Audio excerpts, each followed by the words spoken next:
31st night కి farm house book చేసుకుని friends తో ఎంజాయ్ చేయాలనుకుంటున్నారా? అయితే వెంటనే డోసే యాప్ ని డౌన్లోడ్ చేసుకుని బుక్ చేసుకోండి.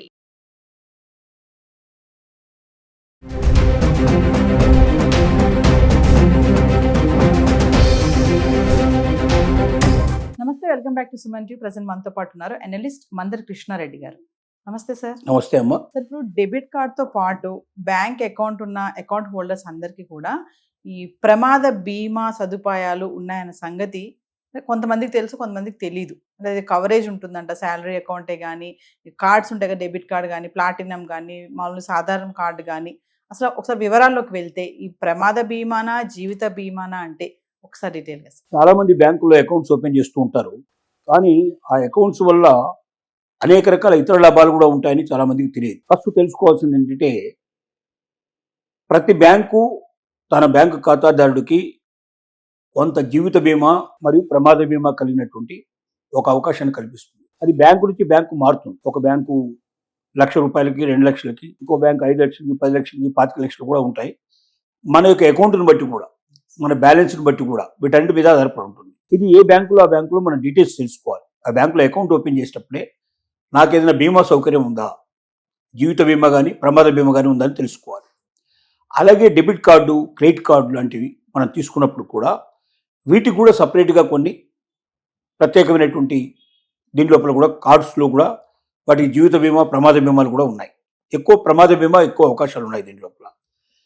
ఈ ప్రమాద బీమాల లోపల ఏంటంటే మనం అకౌంట్ ఓపెన్ చేసుకోవడంతో ఆటోమేటిక్గా అవి కూడా వస్తాయి. అయితే కొన్ని బ్యాంకుల్లో ఏమున్నాయంటే ఇవి తప్పనిసరిగా మనం ట్రాన్సాక్షన్ చేయాలి. ట్రాన్సాక్షన్ చేయకపోతే సాధ్యం కాదు.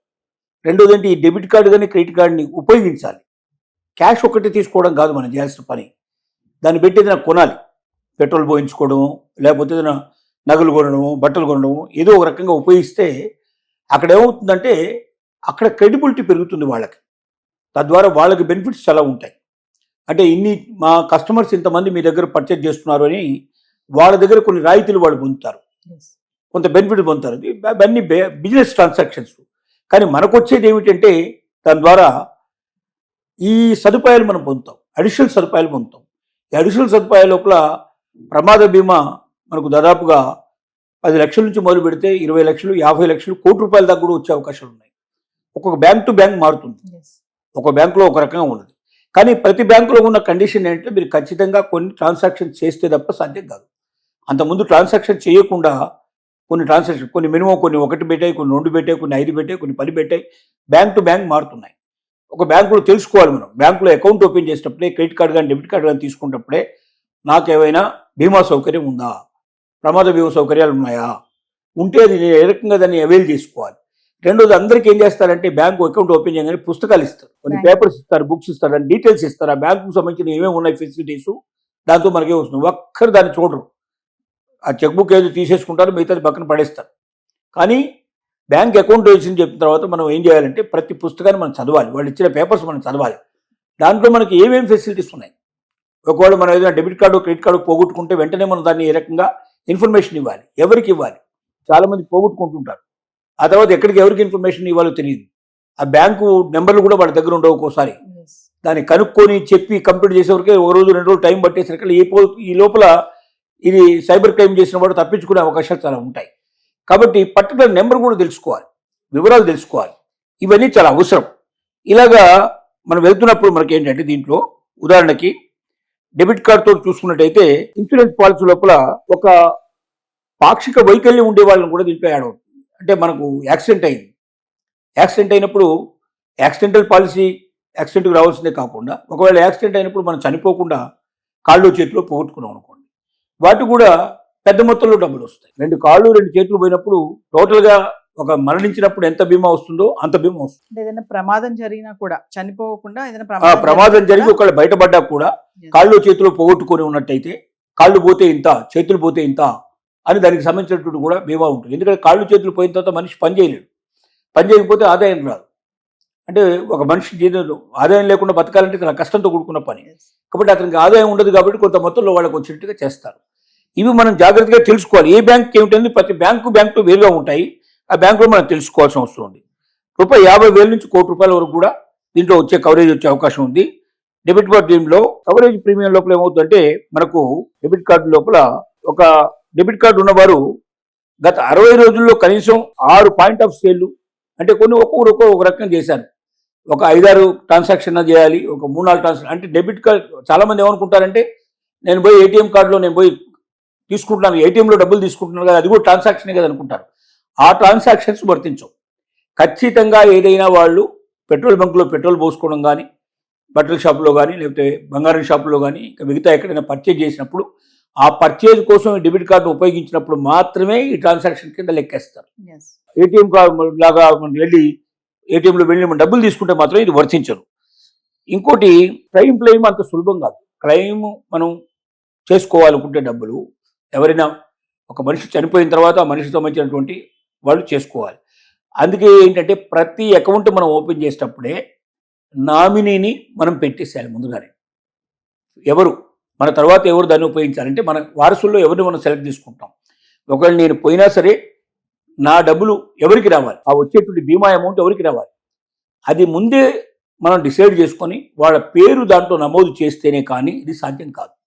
రెండు అయిన తర్వాత కూడా పేరు నమోదు చేసుకున్నాం, అయిపోయింది అనుకోకుండా ఏదైనా డెత్ జరిగినప్పుడు ఏం చేయాలి, ఎవరైతే వాళ్ళకి సంబంధించినటువంటి నామినీస్ ఉన్నారో లేదా వాళ్ళకి సంబంధించిన వ్యక్తులు ఉన్నారో వెంటనే ముందు మనం క్లెయిమ్ ఏది చేస్తున్నామో దానికి సంబంధించిన పేపర్స్ మనం వాళ్ళ డీటెయిల్స్ కానీ వాళ్ళ పేపర్స్ ఇస్తారు. అప్లికేషన్ తీసుకొని దాన్ని అంతా నింపేసి దాంట్లో డీటెయిల్స్ అని చెప్పి ఎక్కడ జరిగింది, ఏం జరిగింది, తర్వాత దానికి సంబంధించిన పోలీస్ కేసు అన్న జరిగిందా, దానికి సంబంధించిన ఇన్ఫర్మేషన్ ఏంటి, ప్రతి ఒక్కటి ఆధారాలని మొత్తం సమర్పించాలి. ఈ ఆధారాలు సమర్పించిన తర్వాత వాళ్ళు 30 రోజుల తర్వాత టైం తీసుకుంటారు, 30 నుంచి 60 రోజులు టైం తీసుకొని అవన్నీ కూడా పరిశీలన చేసి ఓకే అనుకున్నటువంటి డబ్బులు ఆటోమేటిక్గా వాళ్ళ అకౌంట్లోకి జమ చేసే అవకాశాలు ఉంటాయి. ఇవి అన్నీ తెలుసుకోకపోతే ఏమవుతుందంటే మనకు తొందరపడితే అయ్యేటువంటి పని కాదు. దీంతోపాటు శాలరీ అకౌంట్ సంబంధించినటువంటి డీటెయిల్స్ కూడా మన దగ్గర కొన్ని ఉన్నాయి. అంటే కార్డు వేరియేషన్స్ ఉంటాయి కదా సార్, కొంతమంది దగ్గర మామూలు కార్డు ఉంటుంది, కొంతమంది దగ్గర ప్లాటినం ఉంటుంది, కొంతమంది దగ్గర ప్రీమియం కార్డ్స్ ఉంటాయి. కార్డును బట్టి అమౌంట్ ఉంటుంది, కవరేజ్ ఉంటుంది. అంటే మనం ఎంతైతే అవైల్ చేసుకుంటున్నామో దాన్ని బట్టి, అంటే బ్యాంకుకు వచ్చే ఆదాయాన్ని బట్టి మనం ఎంత ట్రాన్సాక్షన్స్ ఎక్కువ చేస్తే బ్యాంక్ అంత ఎక్కువ డబ్బులు వస్తాయి. ప్రతి ట్రాన్సాక్షన్ చేసినప్పుడల్లా వాళ్ళు బ్యాంక్ ఛార్జెస్ కింద డబ్బులు తీసుకుంటారు. అంటే బ్యాంకుకు ఆదాయం వస్తున్న కొద్దీ ఆ డబ్బుల నుంచి కొంత డబ్బు వాళ్ళు ప్రీమియం కింద పే చేస్తారు. వాళ్ళు ఇన్సూరెన్స్ కంపెనీకి కడతారు. ఇది వాళ్ళు డైరెక్ట్ ఇచ్చే డబ్బులు కావు, ఇన్సూరెన్స్ కంపెనీకే ఇస్తారు. అంటే మన పేరు మీద ఒక అకౌంట్ ఇన్సూరెన్స్ ఓపెన్ అయిపోతుంది, ఆ ఇన్సూరెన్స్లోకి డబ్బులు వెళ్ళిపోతుంటాయి, కొంత పర్సెంటేజ్ వెళ్ళిపోతూ ఉంటుంది. తద్వారా మనకి ఇంత బెనిఫిట్ వస్తుంది. కాబట్టి మనకు వాల్యూ పెరిగినా కొద్దీ, కార్డు వాల్యూ పెరిగినా కొద్దీ మనకి ఎక్కువ బెనిఫిట్ వచ్చే అవకాశాలు ఉంటాయి. దీంతో పాటుగా మనం చూసుకుంటే శాలరీ అకౌంట్ హోల్డర్స్ కూడా ప్రత్యేకమైన కవరేజ్ ఉంటుంది. అంటే శాలరీ అకౌంట్ హోల్డర్ ఏం చేస్తారు, ఖచ్చితంగా బ్యాంక్ అకౌంట్ ఉంటేనే డబ్బులు ఇస్తా అంటారు. ఎందుకంటే వాళ్ళ శాలరీ అంతా బ్యాంక్ అకౌంట్లోకి వస్తుంది. కాబట్టి అలా శాలరీ అకౌంట్ హోల్డర్ ఏదైతే బ్యాంక్ అకౌంట్ ఓపెన్ చేశాడో వాళ్ళకు ప్రత్యేకమైన కవరేజ్ ఉంటుంది. వాళ్ళు కూడా తెలుసుకోవాలి, వాళ్ళకి జీవిత బీమా వర్తిస్తుంది, దాంతోపాటుగా వాళ్ళకి డెత్ కూడా సంబంధించినటువంటి కూడా ప్రమాద బీమా కూడా వర్తించే అవకాశం ఉంటుంది. కాబట్టి ప్రమాద బీమాలో నాకు ఎంత వస్తుంది, ఒకవేళ జీవిత బీమాలో నాకు ఎంత వస్తుంది, దీన్ని నేను ఎట్లా క్లెయిమ్ చేసుకోవాలి అని ప్రతి అకౌంట్ హోల్డర్ ఖచ్చితంగా వాళ్ళు శాలరీ అకౌంట్ హోల్డర్స్ కూడా కనుక్కుంటే కొన్ని లక్షల రూపాయలు వాళ్ళకి వచ్చే అవకాశం ఉంది. 10 లక్షలు, 2 లక్షల నుంచి మొదలు పెడితే, మినిమం 2 lakhs నుంచి మొదలు పెడితే 1 కోటి రూపాయల వరకు కూడా వాళ్ళ ఎంతైతే డబ్బు ఉంచుతారో, ఎంతైతే ట్రాన్సాక్షన్ చేస్తారో వాటన్నిటిని బట్టి ఉంటుంది ఇది. అంటే బ్యాంకుకి ఏదైతే ఇన్కమ్ వస్తుందో ఆ ఇన్కమ్ను బట్టి మనకు బీమాను వాళ్ళు ఏర్పాటు చేస్తారు. తద్వారా లబ్ధి పొందే అవకాశం ఉంది. అంటే మనం ప్రత్యేకంగా మనం ఏదైనా బయట బీమా చేసుకుంటే కూడా ఆ వచ్చే డబ్బులు సపరేట్, ఈ డబ్బులు సపరేట్, ఒకదానికి కూడా సంబంధం లేదు. మీకు బయట లైఫ్ ఇన్సూరెన్స్ లేకపోతే ఆల్రెడీ మీకు ఇంకొక రకమైన ప్రమాద బీమాను మీరు కట్టుంటారు, మీరు మాత్రం అది కట్టాం కదా ఆల్రెడీ, మనం ఎందుకు మళ్ళీ ఇవన్నీ వివరాలు మనం తీసుకోవడం కాదు. ఆ డబ్బు వస్తుంది, ఈ డబ్బు వస్తుంది, ఇది సపరేట్ కూడా వస్తుంది. ఈ వారసులకు డబ్బు వచ్చే అవకాశం ఉంది. లేక మీకు కాళ్ళు చెయ్యి ఒకవేళ మనకు పోయినట్టయితే మనకు ఆటోమేటిక్గా దాన్ని కలుపుకొని మనకి ఇంత డబ్బు వచ్చే అవకాశం ఉంది. ఇది ఫ్రీగా వచ్చే డబ్బు, దీనికి ₹1 మనం ఎక్స్ట్రా ఖర్చు పెట్టడం లేదు. మొదట వివరాలు తెలుసుకొని మనం నామినీని కరెక్ట్గా పెట్టేసి దాని డీటెయిల్స్ అన్ని తెలుసుకొని తర్వాత ఏ రకంగా దాన్ని తీసుకోవాలి అనేది కూడా తెలుసుకొని మన వారసులకు ఆ ఇన్ఫర్మేషన్ అంతా ఇచ్చేస్తే మనం ఏదైనా అనుకోకుండా జరిగినా కూడా అవతల వాడికి లక్షల కొద్ది రూపాయలు వచ్చే అవకాశం ఉంది. తద్వారా ఆ కుటుంబం ఇంకా సక్రమంగా నడవడానికి, ఇంకా వాళ్ళు ఆర్థికంగా భారం పడకుండా ముందుకు పోవడానికి అవకాశం ఉంటుంది. ఇలాంటివన్నీ మనం తెలుసుకోవాల్సిన అవసరం ఉంది. ఇది లేకపోతే చాలా ఇబ్బందులు పడతాం. ఏదేమైనా మనకు డెబిట్ కార్డులో ఇటువంటి సదుపాయం ఉందా లేదా అనేది ఖచ్చితంగా కనుక్కోవాలి. ఇంకోటి చాలా మంది చేసే పని ఏంటంటే, మనం రోగానికి సంబంధించిన దాంట్లో మనం ఏం చేస్తున్నాం అంటే హెల్త్ ఇన్సూరెన్స్ చేస్తున్నాం. ఈ హెల్త్ ఇన్సూరెన్స్లో కూడా ఒక సదుపాయం ఉంది.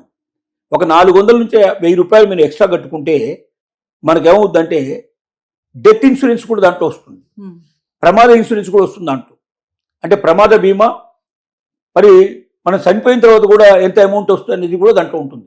చాలామందికి ఈ సంగతి తెలియదు. ఏమనుకుంటామంటే మనం హెల్త్ ఇన్సూరెన్స్లో సంవత్సరానికి ఒకసారి డబ్బు కట్టేస్తున్నాం, ఒక సంవత్సరం అయిపోయినా మళ్ళీ 2వ సంవత్సరం డబ్బు కడుతున్నాం. అంటే ఆ సంవత్సరానికి అయిపోయింది ఆ ఇన్సూరెన్స్, ఇంకా అది పనికిరాదు కదా, మనకి ఏమొస్తుంది అనుకుంటాం. ప్రతి సంవత్సరం మీరు కట్టేటప్పుడు ఆ ఎక్స్ట్రా 400 నుంచి మొదలు పెడితే 1000 రూపాయల దాకా మీరు ఎంతో తెలుసుకొని కట్టగలిగితే దీని ద్వారా ఏమవుతుందంటే వ్యక్తి మరణిస్తే కూడా, అంటే హెల్త్ ఇన్సూరెన్స్ హెల్త్కు మాత్రం ఉపయోగపడుతుంది, హెల్త్ వరకు మనం చేసుకుని జరుగుతుంది. కానీ హెల్త్ కాకుండా మీరు ఏదైనా యాక్సిడెంట్లో మనిషికి ఏదైనా జరిగినా కూడా, కాళ్ళు చేతులు పోగొట్టుకున్నా సరే లక్షల రూపాయలు వస్తాయి. అంటే హెల్త్ ఇన్సూరెన్స్లో ఆ క్లాజ్ తెలుసుకొని ఎంత డబ్బు కట్టాలో ఎక్స్ట్రా కట్టకపోతే మాత్రం రావు, డబ్బులు రావు. ఇది హెల్త్ ఇన్సూరెన్స్ ఎంత ఉందో అంతే కడితే రావు. ఎక్స్ట్రా ఈ 500 నుంచి 1000 రూపాయల దాకా కడితే ఇవన్నీ వస్తాయి. ఇలాంటి చిన్న చిన్న విషయాలు తెలుసుకోవడం ద్వారా లక్షల రూపాయలు మనం బెనిఫిట్ అయ్యే అవకాశం ఉందనేది, దాన్ని పోగొట్టుకోకుండా ఉండాలని మనం ప్రేక్షకులు మనవి చేస్తున్నాం. Thank you sir.